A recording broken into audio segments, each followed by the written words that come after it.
بسم اللہ الحمدللہ والصلاۃ والسلام علی رسول اللہ۔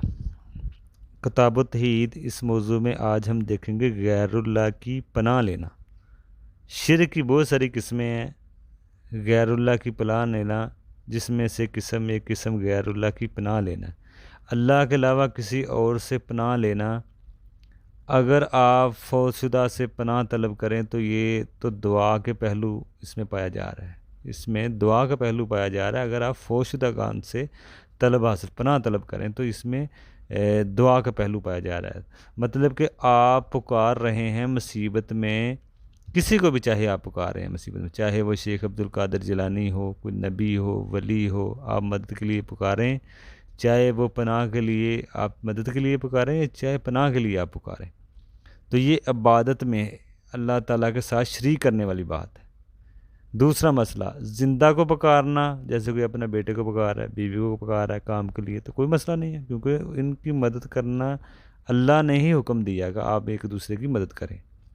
لیکن قبر والے کو پکارنا، عقیدہ آپ کا یہ ہو کہ قبر والا مجھے سن رہا ہے، قبر والا مجھے دیکھ رہا ہے، قبر والے کو پتہ ہے کہ میں مصیبت میں پھنسا ہوا ہوں، قبر والا مجھے اس مصیبت سے نجات دینے کی قدرت بھی رکھتا ہے، یہ ساری صفات اللہ تعالیٰ کی ہیں۔ یہ ساری صفات اللہ تعالیٰ کی تھی، آپ نے قبر والے کو دے دی، فوت شدگان کو دی۔ فوت شدہ جو ہوتے ہیں تو ان کو پکارنا یہ شرک ہے۔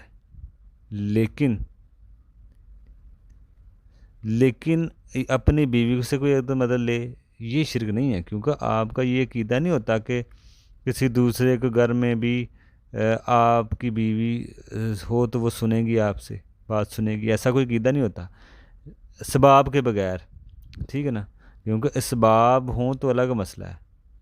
اس میں کوئی حرج نہیں ہے، کیونکہ وہ آپ کی مدد کر سکتی ہے، آپ اس کو بتا سکتے ہیں، بلا سکتے ہیں، تو اس میں مسئلہ نہیں ہوتا۔ لیکن قبر والے کے مطابق اللہ تعالیٰ کہتا ہے کہ یہ نہ نفع نقصان کے مالک نہیں ہے، نہ نفع کے مالک ہے نہ نقصان کے مالک ہے، تو تمہاری آواز یہ نہیں سنتے۔ اور اگر آپ کہیں کہ مشکل کشا یہ بن گئے ہیں، حاجت روا، غوث اعظم، داتا، تو یہ سارے جو ہیں نا، یہ تو صفات تو اللہ تعالیٰ کی ہیں، تو یہ تو شرک ہے۔ پھر اگر آپ اللہ کے علاوہ کسی کو آپ یہ سمجھ رہے ہیں، تو یہ ساری چیز آپ جب پکارتے ہیں، مشکل کشا یہ سنتے ہیں، یا آپ ان کو حاجت روا سمجھ لیں، غوث اعظم سمجھ لیں، تو یہ ساری صفات تو اللہ تعالیٰ کی ہیں، تو یہ دعا شرک ہے۔ اس طرح آپ اگر پکارتے ہیں یہ دعا ہے تو یہ تو شرک ہے، آپ غیر اللہ کے لیے کر رہے ہیں۔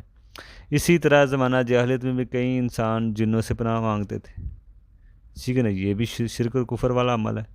آپ جب بھی دعا کریں اللہ تعالیٰ سے کریں، قبول ہوتی ہے، ٹھیک ہے نا، قبول ہوتی ہے۔ تو اس لیے اگر مال حلال ہو تو آپ کی دعائیں اللہ تعالیٰ سنتا ہے، دعائیں قبول ہوتی ہیں۔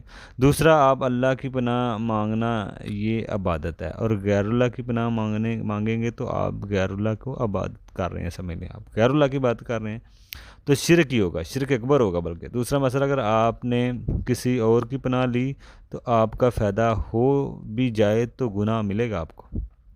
اگر آپ نے کسی اور کی پناہ لے لی تو اگر آپ کا فائدہ ہو بھی جاتا ہے لیکن پھر بھی آپ کو گناہ ملے گا۔ یار ہم انشاءاللہ دعا کرتے ہیں کہ اللہ تعالیٰ ہماری حفاظت فرمائے، اور ہمارے عقیدوں کی بھی اللہ تعالیٰ حفاظت فرمائے، اور اللہ تعالیٰ ہمیں یہ کتاب و توحید کے جتنے بھی آگے موضوع ہیں سب کو سننے کی توفیق دے۔